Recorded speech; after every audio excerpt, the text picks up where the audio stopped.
c'est maintenant. Récemment, si vous suivez un peu l'actualité, vous avez dû entendre parler de l'attaque terroriste contre le PDG de United Healthcare, une compagnie d'assurance assez connue aux États-Unis et pas pour les bonnes raisons comme on va le voir. Et si vous pensez qu'on a affaire, vous savez, à une histoire banale, un type un peu ravagé qui a commis l'irréparable sans motif apparent à part la folie, vous vous trompez intégralement.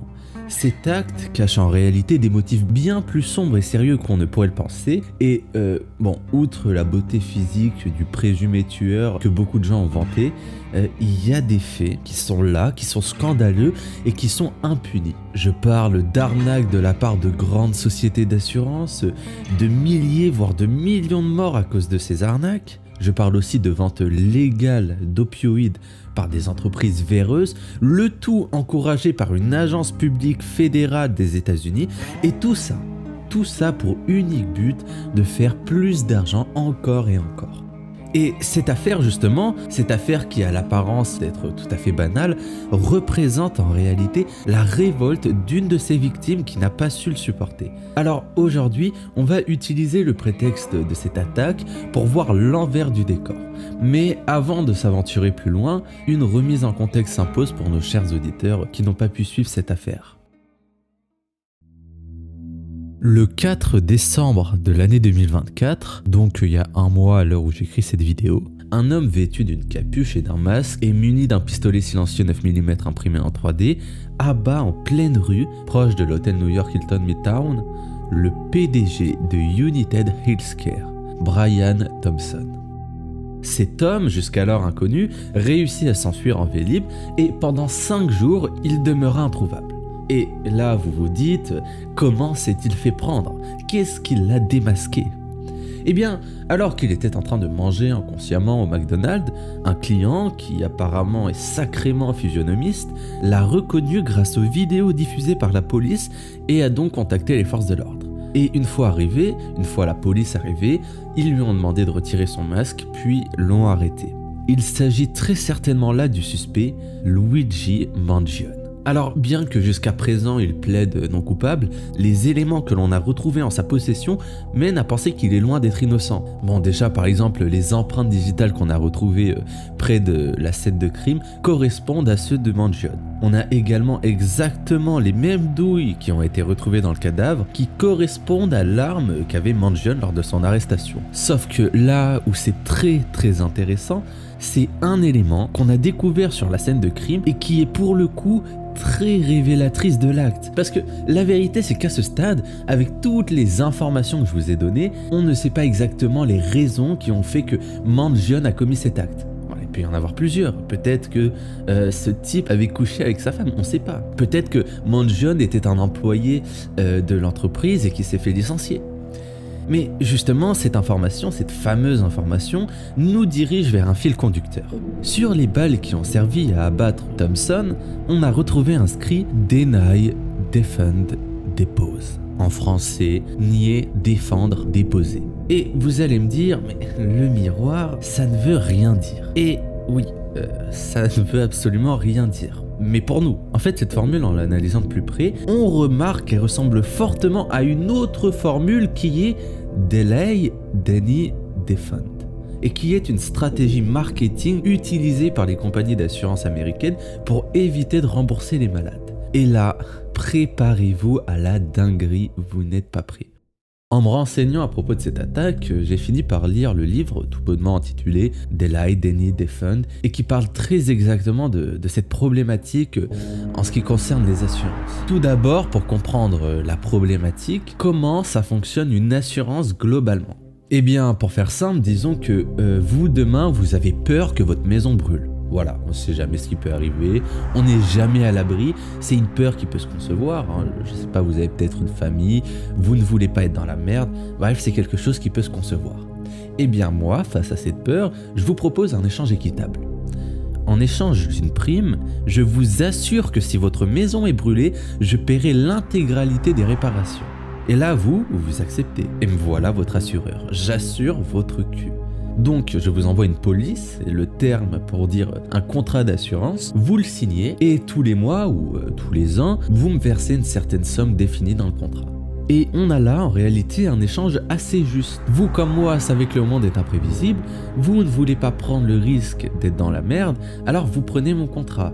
Et en échange d'une perte certaine, qui est la prime, je vous protège d'une perte incertaine. Sauf que là, bien sûr, plusieurs problèmes apparaissent. Déjà, il y a un phénomène très connu que tous les assureurs connaissent et que je vais traduire en français par morale à risque. C'est qu'en fait, quand vous prenez une assurance, vous devenez plus serein. Vous savez qu'en cas de problème, quelqu'un prendra tout en charge. Et donc, cette morale à risque fait que dans votre comportement, naturellement, vous prenez plus de risques que si vous n'étiez pas assuré. Un autre problème, et cette fois-ci du côté de l'assurance, c'est qu'admettons que vous avez une réclamation. Eh bien, dans la majorité des cas, c'est très subjectif et il est là le problème fondamental. En fait, quand ce n'est pas une assurance vie, c'est vite relatif parce que, bon, l'assurance vie, quand la personne est décédée, c'est dur de trouver une objection à cela. Mais les autres assurances, ce n'est pas forcément le cas. Les assurances automobiles, habitation, médicale, pour le cas des États-Unis, c'est plus ambigu, plus subjectif. Prenons le cas de l'assurance médicale. Quand on se base sur un critère comme la douleur, comment savoir si la personne est honnête ? Et retenez bien ça parce que c'est ça qui a poussé Mangione à peut-être commettre son acte. Je dis peut-être, vous aurez compris que c'est pour respecter la présomption d'innocence, parce qu'il n'a toujours pas été condamné, mais bon, vous me comprenez. Et là, si vous êtes attentif, si vous avez bien remarqué, j'ai dit ce qu'avait à gagner la personne assurée, à savoir une garantie, une protection. Mais je n'ai pas dit ce qu'avait à gagner l'assureur. Et bon, cela paraît assez évident, mais justement, l'assureur, lui, gagne de l'argent grâce à cette prime que vous lui versez. Mais ce n'est pas tout. Il y a un principe qu'on va appeler le float, un terme très important lorsque on veut investir dans une société d'assurance qui a été introduit par Warren Buffett et qui signifie très exactement l'argent collecté d'une assurance grâce aux primes, mais qui n'a pas été utilisé pour payer les sinistres, les indemnisations en termes généraux, et qui sert donc d'investissement pour la société d'assurance. En fait, ce qui est important à comprendre, c'est que les assureurs, ils ne dorment pas complètement avec votre argent. Ils l'investissent aussi. Les assureurs reçoivent votre prime, mais ils ne sont pas obligés de payer vos sinistres maintenant. Entre le délai où vous les payez et celui où vous demandez un remboursement, eux, grâce à vos financements, ils font des investissements. Et donc, tout le fonds de commerce est là. Ils doivent recevoir plus de primes que payer d'indemnisation pour être rentables. Par exemple, en 2007, les compagnies avaient collecté 451 milliards de primes et indemnisé 251 milliards, leur conférant donc un ratio de 56% sans compter bien sûr tous les frais administratifs comme les locaux et les salariés. Et donc c'est sur ce modèle qu'ils se basent. Ils doivent collecter plus de primes que payer de sinistres. Sauf que là justement, je suppose que vous avez compris le hic. Eh bien, moins ils indemnisent, plus ils gagnent d'argent. Et les indemnités étant souvent subjectifs, les abus sont faciles à commettre. Kristen Dine, frappé par un conducteur non assuré, s'est vu refuser sa demande d'indemnisation sous le prétexte qu'il devait d'abord rembourser son assurance maladie, ce qui était faux. Regan Wilson, blessé d'un accident de voiture à cause d'un conducteur ivre, s'est vu refuser sa demande d'indemnisation sous le prétexte qu'il n'avait pas de preuves et que ses blessures étaient déjà là avant, ce qui était faux. Leandra Pitts, après un accident grave, la société d'assurance progressive, pour le dire la française, a engagé des détectives privés pour l'espionner, allant même jusqu'à son église et ses séances de soutien pour voir si elle mentait. Marc Goddard, mort à cause d'un conducteur ivre, la compagnie d'assurance Farmers a osé. Attendez-vous, hein. Vous n'êtes pas prêts. Elle a osé remettre en question la responsabilité du conducteur ivre alors qu'il y avait des preuves accablantes et que le conducteur lui-même avait plaidé coupable. Et tout ça là, ce ne sont que des exemples publics, des abus révélés au grand jour que vous pouvez aller vérifier. Ce n'est que la partie visible de l'iceberg. En fait, il faut vraiment comprendre que tout a basculé dans les années 90. À cette période, tout va changer pour le profit. Parce qu'à la base, c'était un concept d'entraide. Mais dès lors qu'on est passé dans une logique actionnariale, la rentabilité, le bénéfice et les vices du capitalisme ont pris le pas. Et rajouter à cela le traumatisme lié à l'orage d'Andrew en 92 qui a mis à la faillite beaucoup d'assureurs. La hausse des prix également, notamment celle des coûts médicaux. Eh bien, tout ça fait que dans la volonté d'augmenter le profit, de battre la concurrence, l'émergence du DDD, Delay Danny Defend, va apparaître. Étape numéro 1, Delay. c'est-à-dire retardé. Toutes les demandes qui arrivent, on les retarde. Il faut que cela dure des mois, des années. Il faut savoir des fois que ça monte jusqu'à une décennie, comme le cas de Theodore Price, qui après avoir été renversé par une voiture, s'est vu devoir envoyer sans cesse de nouveaux documents encore et encore demandés par l'assureur. Tout cela jusqu'à ce qu'au bout de 10 ans, il entame une action en justice pour que ça se règle. Donc étape numéro 1, délai, en espérant que la personne lâche l'affaire. Ensuite, étape numéro 2, deny, nier en bloc. Chaque demande d'indemnisation, il faut nier. Mais oui, mais vous ne souffrez pas réellement. Oui, mais il n'était pas vraiment sous le mec en face. Mais oui, ceci, puis cela. Et pour finir, la troisième étape, defend, se défendre contre les poursuites judiciaires. Car oui, les plus déterminés ne lâcheront pas l'affaire. Comme par exemple le cas de Terry Buttrey, qui après un cambriolage, s'est vu sans cesse faire délai et déni, c'est-à-dire attendre, envoyer un document, se le faire refuser, attendre à nouveau, envoyer un nouveau document, se le refaire encore refuser, jusqu'à ce qu'il craque et qu'il aille porter plainte. Et c'est là que s'applique le defend, c'est-à-dire se défendre contre la plainte. Sauf que pour le cas de Terry, même après avoir gagné devant la cour de justice du Kentucky, l'assurance Hamilton a continué à deny en espérant qu'il accepte un règlement inférieur à celle imposée par la cour de justice. Voilà ce que représentent en règle générale les compagnies d'assurance. Et ce qu'il faut comprendre, c'est vraiment ce basculement qui a eu lieu. C'est ça le véritable problème.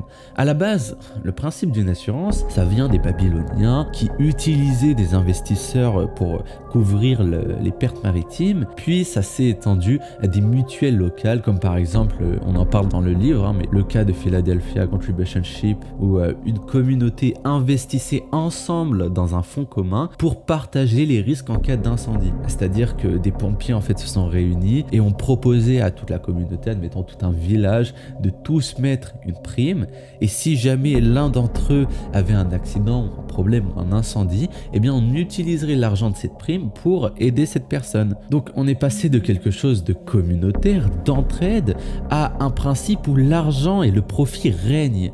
Et c'est ce point de départ qui constitue l'essence de l'affaire, puisque j'ai envie de vous dire encore, quand l'assurance ne rembourse pas ta voiture cassée ou ta maison brûlée, c'est injuste, c'est dégueulasse, on est d'accord. Mais ça reste du matériel. Mais quand il s'agit de santé, c'est différent. Et pour le cas de l'assurance United Healthcare, c'est bel et bien différent. Ça tue une personne qui paye tous les mois et qui se voit refuser sa demande d'indemnisation. Ça peut la tuer si elle n'a pas d'argent. Et on va le voir au cours de la vidéo, mais les assurances, ce n'est rien à côté de certaines choses. Les entreprises d'assurance, écoutez-moi, les entreprises d'assurance dans le domaine de la santé aux États-Unis laisse mourir des gens alors que ces mêmes gens payent une prime pour justement être assurés en cas de problème. Tout ça dans l'unique et le seul but d'accroître leurs gains, d'accroître le capital.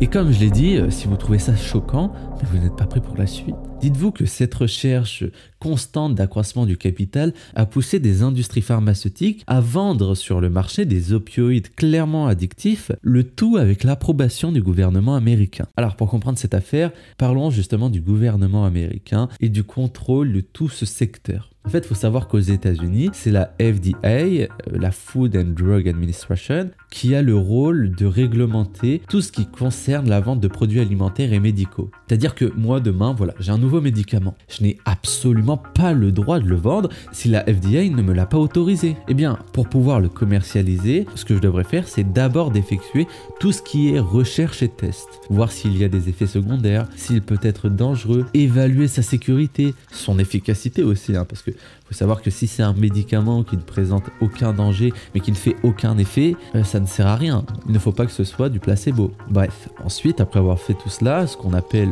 une IND, en français une demande de nouveau médicament expérimental, je dois m'adresser à la FDA et leur présenter un dossier avec toutes les informations dedans. Et c'est qu'une fois le dossier validé que je pourrai vendre mon médicament, le tout toujours en étant sous le contrôle de la FDA, qui appartient, je le rappelle, au gouvernement américain. Maintenant, la question fondamentale, si je vous en parle, où est la douille dans tout ça? Comment le système est détourné? Eh bien, je vais vous le dire. Tout se joue au moment où je dois présenter les dossiers à la FDA. En fait, il faut savoir deux choses. La première, c'est que la FDA n'a pas pour rôle de tester ton produit. Elle se base uniquement sur le dossier fourni par le laboratoire. Et la deuxième chose très importante, elle a un temps limité pour analyser ce dossier. Un délai très exact de 180 jours pour voir l'ensemble des données. Et donc les véreux, les canailles, quand ils ont su ça, eh bien ils ont eu l'excellente idée de fournir des dossiers d'une taille si importante que la FDA serait contrainte par flemme ou par course contre la montre de n'étudier le dossier qu'en surface. Et c'est de cette manière par exemple qu'on est arrivé à l'affaire scandaleuse de l'entreprise en chimie et en biotechnologie de Monsanto. Et pareil, si je vous raconte, vous ne serez pas pris pour la dinguerie. Alors il y a un documentaire qui existe aussi sous forme de livre qui s'appelle Le Monde selon Monsanto et qui retrace l'intégralité de l'influence de la multinationale dans l'agrochimie. Et à premier œil, ça n'a pas de rapport avec des opioïdes, mais vous allez comprendre pourquoi je vous en parle. Dans le documentaire, que je vous conseille vraiment de voir si cela vous intéresse, on apprend que l'entreprise Monsanto savait depuis les années 30 que le PCB, l'abréviation de polychlorobiphényl, eh bien, ils savaient que ce composé chimique qu'ils utilisaient sciemment était extrêmement nocif, que ce soit pour l'être humain que pour l'environnement. Il faut savoir que ça, c'est le documentaire qui nous le révèle. Les types étaient au courant depuis 1937. Et ça, c'est qu'un exemple. Des OGM, en veux-tu en voilà. L'entreprise était leader dans le domaine. Sauf que vous me voyez venir, comment la FDA, fondée quand même en 1906, a laissé passer ça? Eh bien justement, ce que nous révèle l'enquête, c'est que non seulement la FDA a approuvé leur substance clairement dangereuse, mais elle est allée jusqu'à carrément l'encourager et protéger l'entreprise. Comme je vous l'ai déjà dit, ils ont un temps limité pour analyser les dossiers. Et les entreprises, ça, elles le savent. Et donc, elles leur fournissent des documents bien trop longs pour qu'ils ne puissent que l'aborder en surface, chose à laquelle Monsanto n'a pas dérogé. Pour vous citer un passage du livre, chapitre 5, le point qui s'appelle « Virer pour une incompétence », quand Marie-Monique Robin, l'excellente enquêtrice, a interrogé le vétérinaire qui était en charge de l'analyse du dossier fourni par l'entreprise, il lui a répondu, je cite, Le dossier fourni par Monsanto était aussi haut que moi, lequel mesure un bon mètre 80. Or, le règlement de la FDA nous impose de ne pas dépasser un délai de 180 jours pour analyser les données. En fait, c'est une technique des entreprises pour décourager un examen minutieux. Elles envoient des tonnes de papier en espérant que vous vous contenterez de les survoler. J'ai très vite compris que les données ne visaient qu'à prouver que la RBGH dopait effectivement la production laitière. Les scientifiques travaillant pour Monsanto ne s'étaient pas du tout intéressés à des questions cruciales. Qu'est-ce que cela signifie physiologiquement pour les vaches de produire du lait au-delà de leur capacité naturelle? Comment va-t-il falloir les nourrir pour qu'elles survivent à cet exploit? Quelle maladie cela peut-il provoquer? Ils n'avaient même pas pensé que les vaches allaient à coup sûr développer des mammites, c'est-à-dire des inflammations des pieds, une pathologie courante dans les troupeaux à haut rendement. Faut savoir, les amis, qu'on a là affaire à quelque chose de récurrent qui est toujours d'actualité. Je sais pas si vous vous rendez compte, il a quand même dit un dossier qui mesurait un bon mètre 80. Certains là qui visionnent cette vidéo ne font même pas cette taille. Et c'est pas un roman, on parle d'études scientifiques, il faut analyser, tout ça, ça prend du temps. Mais encore, ça c'est rien. Parce que, ok, la FDA s'est contentée de lire des résumés d'études, c'est une chose. Mais elle est allée jusqu'à manipuler des médias, parce que quand l'affaire Monsanto s'était révélée au public, parce qu'on a découvert que non seulement les études présentées par Monsanto étaient biaisées, vu qu'elles se basaient sur des vaches anormalement développées, et qu'en plus de cela, la FDA n'étudiait pas les dossiers, les deux sociétés, pour se protéger, ont manipulé un article de magazine Science en changeant le sujet et en déviant sur le fait que leur hormone de croissance ne présentait pas de danger. Tout ça, entre autres, pour éviter de dire que leur étude était biaisée. Et pour comprendre enfin pourquoi la FDA fait tout ça, quel est le but derrière, eh bien, le vétérinaire qui a étudié le dossier à propos du RBGH, quand l'enquêtrice lui a demandé s'il s'était fait tromper, il a dit, je cite, « Tromper n'est pas le mot juste, car il signifierait que cela se serait passé à son insu. Non, l'agence a sciemment fermé les yeux sur des données dérangeantes parce qu'elle voulait protéger les intérêts de la société en favorisant au plus vite la mise sur le marché de l'hormone transgénique. » Et oui, pareil que pour les agences d'assurance, L'intérêt principal qu'a la FDA à faire passer des hormones dangereuses ou des produits médicaux dangereux, c'est l'argent. C'est tout simplement du lobbying. Parce que oui, pour le cas du RBGH, l'autoriser à la vente fait que la quantité de lait produit par les vaches augmente. Parce que quand tu dopes des vaches, elles produisent plus. Ce qui offre donc un avantage compétitif qui permet de maintenir aux États-Unis leur supériorité mondiale et donc accroître les gains. Mais tout ça à quel prix? Et maintenant que vous comprenez à quel genre de fédération on a affaire, laissez-moi vous parler enfin de cette crise des opioïdes. J'ai une question. Avez-vous déjà vu ces vidéos où l'on voit dans des villes cotées des États-Unis comme San Francisco des drogués au fentanyl, à l'héroïne et même au crack dans un état catatonique par moments, zombifiés par d'autres? Je suppose que oui, difficile de passer à côté de cela. Mais comment ces gens ont fini dans cet état? Ça, c'est une question auquel les personnes savent moins répondre. Comment? Vous savez, on ne se drogue pas sans raison. Je veux dire, à moins d'être bête et de penser que les drogués se sont réveillés un matin en se disant pourquoi pas essayer les drogues dures en intraveineuse, vous vous doutez que c'est faux. Et très souvent, face à cela, on a tendance à minimiser le rôle du pouvoir politique, alors qu'en réalité, celui-ci est bien plus responsable qu'on ne le pense. Parce que oui, il ne suffit pas d'interdire la vente de drogue et d'arrêter tous les dealers pour résoudre le problème. C'est simpliste comme vision de pensée. S'il y a un marché, s'il y a des dealers, c'est qu'il y a une demande, une forte demande. Alors oui, il faut réprimander et punir les dealers. Mais ça ne résout pas le fond du problème. Ça montre juste qu'il est bien plus profond. Et quand justement on décide de se renseigner plus en profondeur, pareil que pour la FDA et les assurances, on se rend compte que tout n'est propre qu'en apparence. La crise des opioïdes. Alors rapidement, c'est quoi un opioïde? Bien, c'est un psychotrope qu'on peut retrouver sous plusieurs classifications. Les opioïdes dites naturelles qui sont directement tirés de l'opium qu'on retrouve lui-même dans le pavot somnifère, cette plante là que je vous mets à l'écran, et qui donne des substances très connues comme la morphine ou la codéine. On a aussi les opioïdes dits synthétiques qui sont là créés entièrement en laboratoire. Et on retrouve les merdes, comme le fentanyl, la méthadone et la merde de tramadol. Vous comprendrez par la suite pourquoi je qualifie ces produits de merde infâme. Et pour finir, on a les opioïdes dits semi-synthétiques, qui sont un mélange des deux et qui donnent des substances comme l'oxycodone ou la substance très connue, l'héroïne. Et en fait, ce qu'il faut comprendre avec les opioïdes, c'est qu'ils ont tous un point commun qui est extrêmement important, et j'insiste là-dessus, ils sont analgésiants, c'est-à-dire qu'ils suppriment la douleur. Il y a une vidéo de Deltaplane qui est très intéressante et qui s'appelle Héroïne la première fois, où dedans il parle justement de sa première expérience avec l'héroïne, où il décrit vraiment bien la chose pour ceux que ça intéresse. Mais quoi qu'il en soit, on a affaire là à un sédatif. Les opioïdes sont des sédatifs. Et justement, sa première utilisation n'est pas anodine, puisqu'elle s'est faite durant la première guerre de sécession, où l'utilisation de la morphine était prescrite pour atténuer les douleurs dues à la guerre. On retrouve également la même chose pour la guerre du Vietnam, mais là où ça va devenir vraiment la merde, c'est lors de l'arrivée de l'Oxycontin dans l'entreprise Purdue Pharma dans les années 90.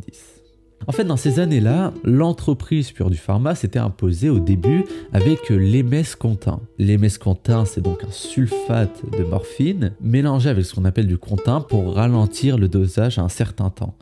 Et il était utilisé au début pour les patients atteints de cancer. Et il faut dire la vérité, c'était bien. Parce que oui, les opioïdes à très très petite dose, avec une utilisation surveillée, j'entends par là que c'est le médecin lui-même qui vient donner les cachets un par un, ce qui est très largement faisable dans le cas où les personnes sont hospitalisées, comme pour ceux atteints du cancer malheureusement.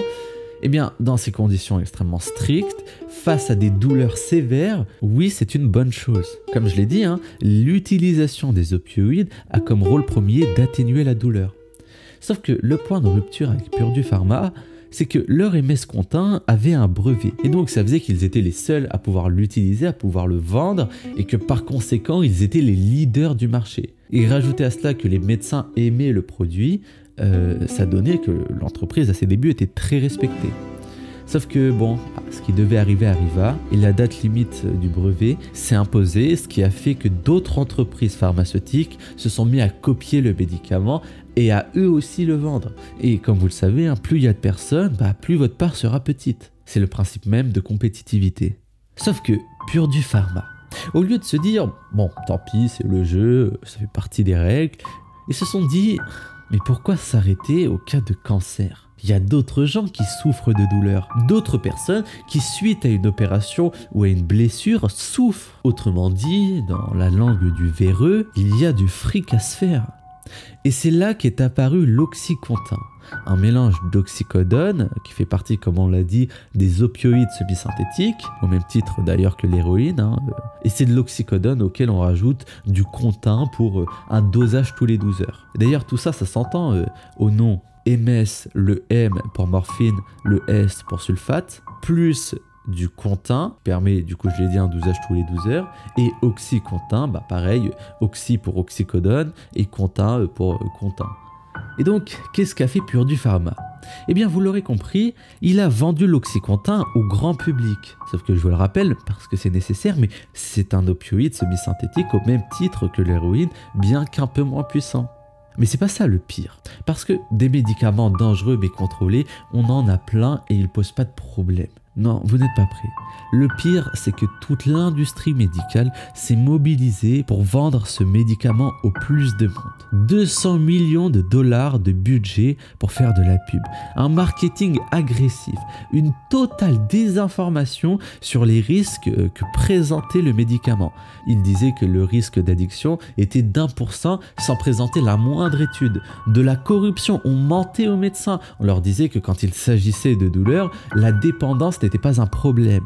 Et certains médecins encore plus véreux y voyaient un avantage. Puisque qui dit dépendance dit client régulier. Et donc tout ça, ça avait créé un effet de groupe. Puisqu'imaginez, vous êtes médecin débutant. Vous voyez tous vos collègues prescrire des opioïdes.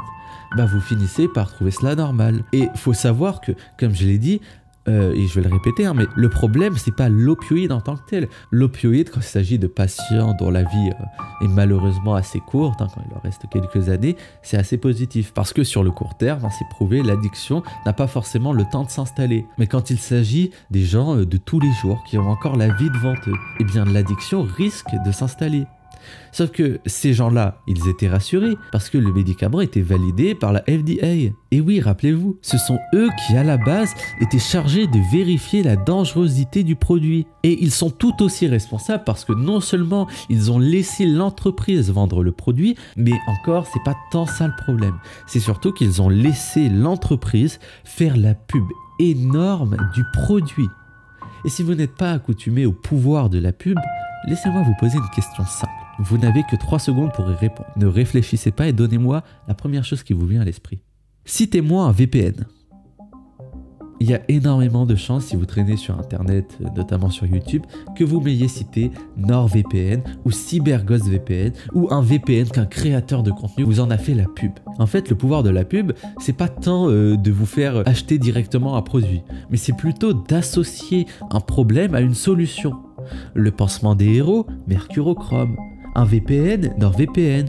Une douleur chronique, l'oxycontin. Que ce soit par les médecins ou par les patients, à cause de la pub sans limite qu'a fait Purdue Pharma grâce à la FDA, avaient réussi à mettre dans leur tête que la douleur était égale à l'oxycontin. Pour quel intérêt? Je vous le demande encore, l'argent. Parce que oui, le MS Contin n'ayant plus de brevet, il fallait trouver un autre produit. Et donc, une drogue addictive vendue sous forme de médicament, c'est sûr que c'est rentable. Alors vendons cela aux gens. Vous voyez l'hypocrisie dans tout ça? Je vous rappelle que la FDA fait partie du gouvernement américain. Donc d'une certaine manière, la vente d'oxycontin, la vente d'opioïdes a été autorisée par le gouvernement. Vous savez d'ailleurs, ça me fait un peu penser au film Requiem for a Dream, où, pour pas vous spoil, la mère du protagoniste se trouve exactement dans cette situation. Voilà ce que c'est la crise des opioïdes. À cause de Purdue Pharma, des millions de gens se sont vus prescrire de l'oxycontin pour leur douleur.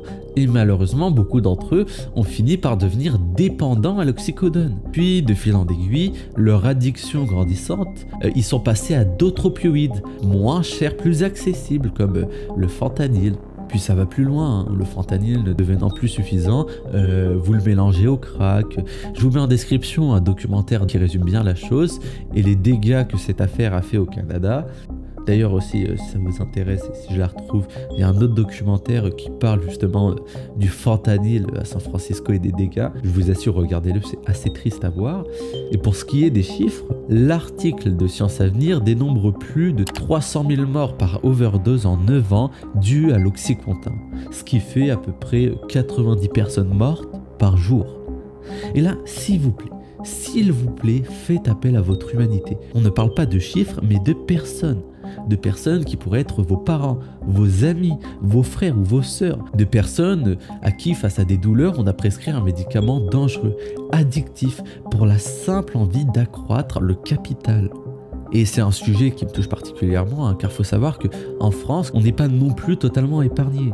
Je vais vous parler de ma copine. Quand elle avait l'âge de 16 ans, elle souffrait de douleurs chroniques. Et pour ceux qui ont déjà souffert de douleurs chroniques, c'est très gênant au quotidien.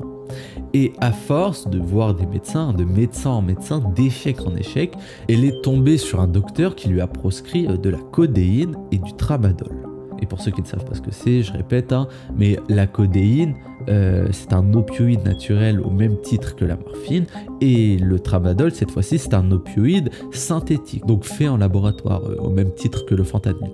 Et attention, je ne dis pas qu'on a affaire au même produit, il y a une classification à faire. Ça dépend un peu des gens, mais quoi qu'il en soit, c'est sûr que le fentanyl est beaucoup plus puissant que le tramadol. Mais le tramadol reste quand même excessivement puissant. Pareil pour ce qui est de la codéine.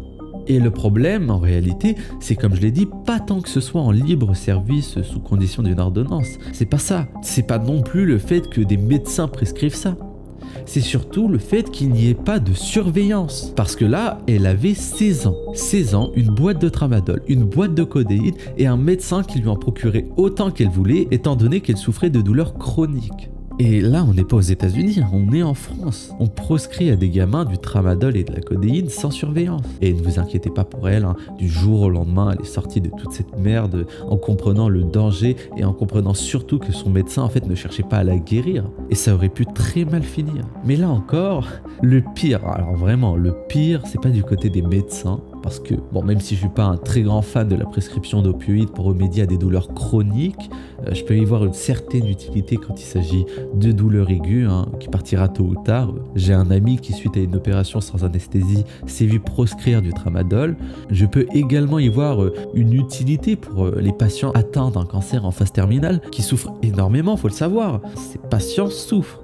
Et donc, quand on leur proscrit de la morphine à ces gens-là, ça ne pose pas de graves problèmes. D'ailleurs, c'était ça le projet initial de Purdue Pharma avec le MS-Contin, avant que, bien sûr, leur seul et unique état d'esprit. Non, le réel problème, c'est tout d'abord que ce n'est pas un traitement qui guérit. Ça sert juste à soulager la douleur, mais ça ne guérit pas. Et deuxièmement, les plus gros abus, c'est dans le domaine de la psychiatrie. Mais là, je vous jure, ça méritera un autre podcast tant le sujet est vaste. Sauf que là, vous allez me dire, le miroir, ça fait 30 minutes que tu nous parles d'assurance et de médecine, où est-ce que tu veux en venir? Le sujet de base, c'est l'affaire de l'attaque contre le PDG de United Healthcare. Ok, j'ai bien compris votre demande. On va faire un petit jeu. Imaginez que vous venez d'une famille assez aisée, que vous êtes beau, que vous avez un parcours tout tracé, avec des études prestigieuses, un bon avenir, sauf que un jour, alors que vous viviez la belle vie, tout vint à basculer. Un accident terrible en surf où vous vous êtes blessé gravement. Et à votre réveil, les médecins vous regardent avec des yeux indicibles et vous annoncent que vous avez un spondylolisthésie.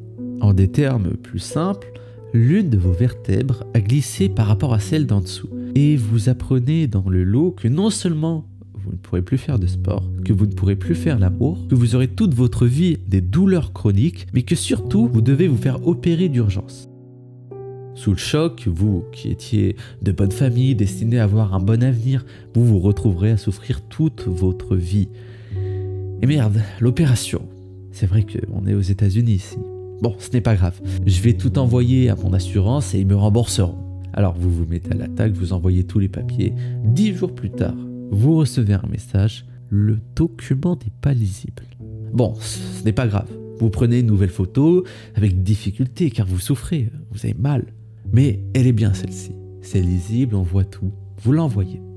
10 jours après, vous recevez un nouveau message. Vous vous dites que ce fut long, mais que c'est bon, on a sûrement accepté votre demande de remboursement. Et là, on vous dit que ce n'est pas assez. Il faut d'autres documents. Sauf que vous, entre votre nouvelle vie, la douleur constante que vous avez, vous commencez à péter les plombs. Merde quoi, je paye tous les mois cette putain d'assurance et ils sont pas foutus de me rembourser. Alors, vous allez voir sur internet. Puis, de toute façon, ça fait 1 mois que vous ne faites que ça. Vous ne sortez plus. La vie est devenue amère. Et là, chaque recherche, chaque article, chaque livre, chaque vidéo ressortent les mêmes mots. Delay, deny, defend. Et vous commencez à comprendre comment marche la société. Sauf que vous avez vraiment mal. Cette douleur vous affecte beaucoup. Et face à cela, vous décidez de prendre rendez-vous avec votre médecin pour qu'il vous traite cette souffrance. Une fois arrivé, il vous dit qu'il ne peut malheureusement rien faire, mais que si vous avez vraiment mal, il y a de l'Oxycontin, un médicament qui soulagera votre douleur. Mais vous n'êtes pas dupe. À force d'avoir traîné sur internet durant des mois, vous savez ce que c'est tout ça. Et un nouveau message, un refus de votre assurance. Alors vous vrillez, vous en avez marre, la douleur vous monte à la tête, vous faites des posts Reddit où vous parlez de cette souffrance due à cette maladie, vous en avez marre. Puis un jour, après avoir lu le manifeste de Ted Kaczynski, vous vous dites, je vais faire passer un message. Vous vous mettez en tête d'assassiner le PDG de votre assurance, Brian Thompson. Il faut que ce soit mémorable, rien ne doit être oublié. Vous imprimez une arme en 3D et marquez sur les balles « Deny, Defend, Depose ». Sur votre compte Twitter, vous mettez en bannière le Pokémon 286, en référence à un passage de la Bible, Proverbe 28, verset 6. « Mieux vaut un pauvre à la conduite intègre qu'un homme tortureux et louvoyant, même riche ». En référence au milliardaire qui n'hésite pas à tuer pour le capital. D'ailleurs, vous ouvrez même une chaîne YouTube où vous parlez de tout cela. Et surtout, vous vous renseignez sur les horaires de déplacement de Brian Thompson. Bingo! Il tiendra apparemment une conférence près de l'hôtel New York Hilton Midtown. Vous prenez votre arme, vos balles et un sac avec le jeu de Monopoly dedans pour être sûr que le message passe. Et vous vous y rendez. Votre cœur bat. Il est devant. C'est maintenant.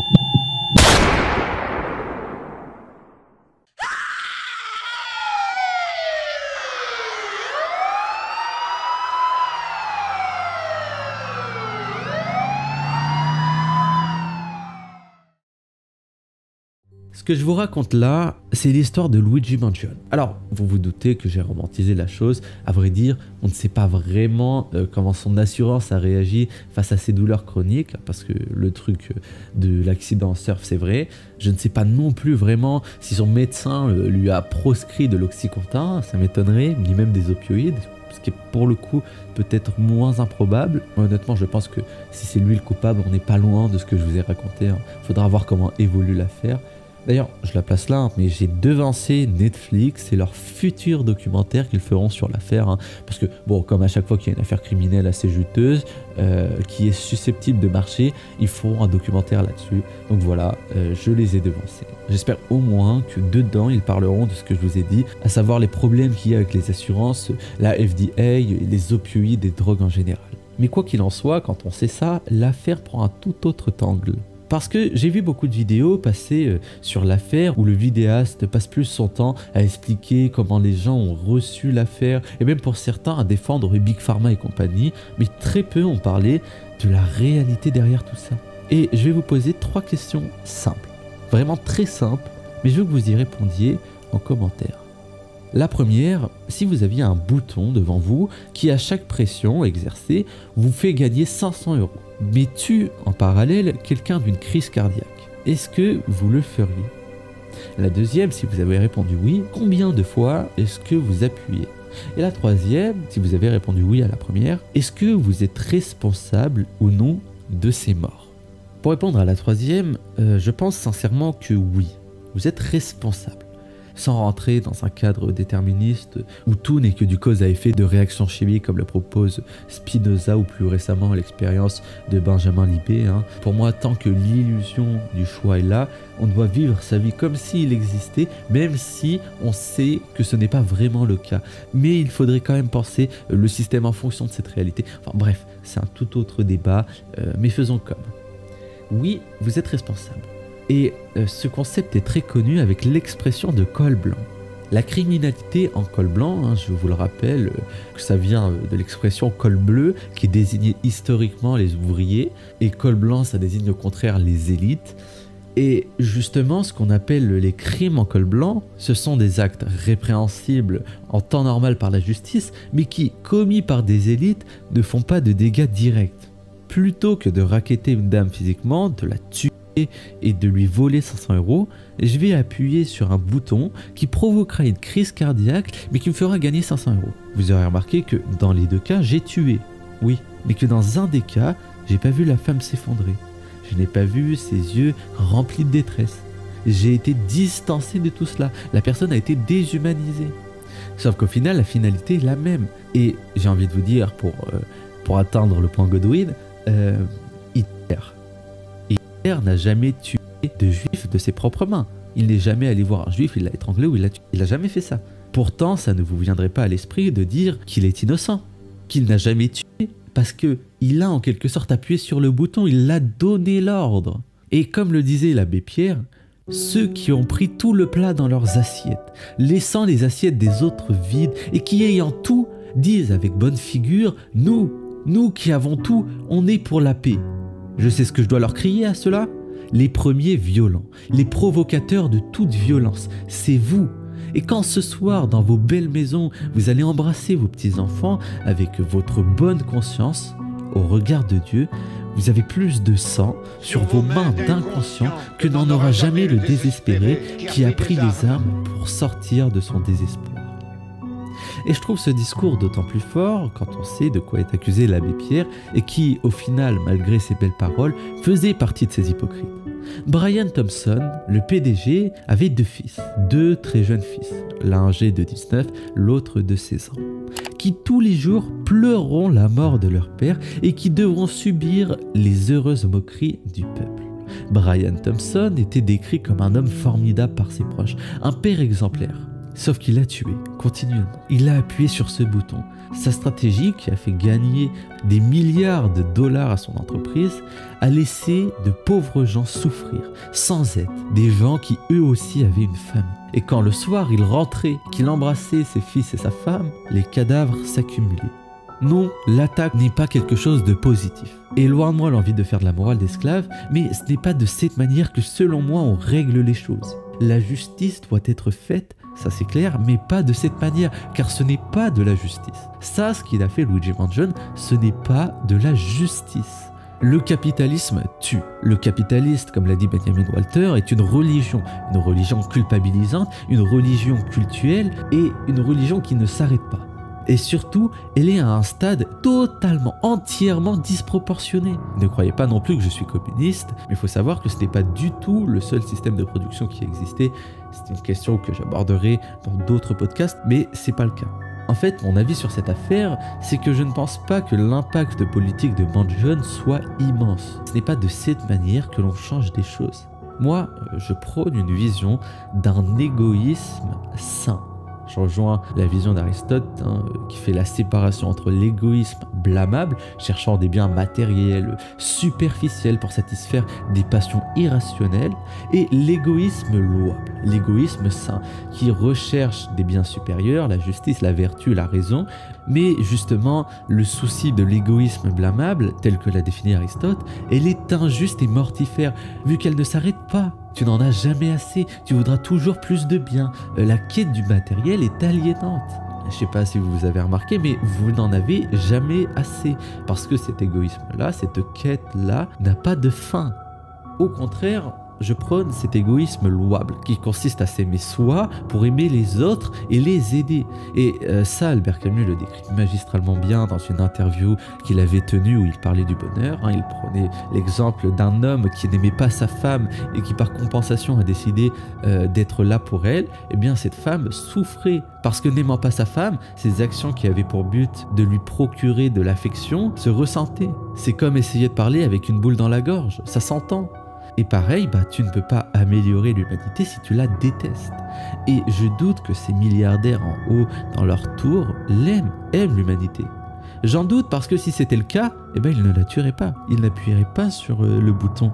Et oui, l'affaire Luigi Mangione est triste, mais elle nous aura servi de support tout au long de cette vidéo pour comprendre en partie certaines choses et ne pas oublier l'essentiel.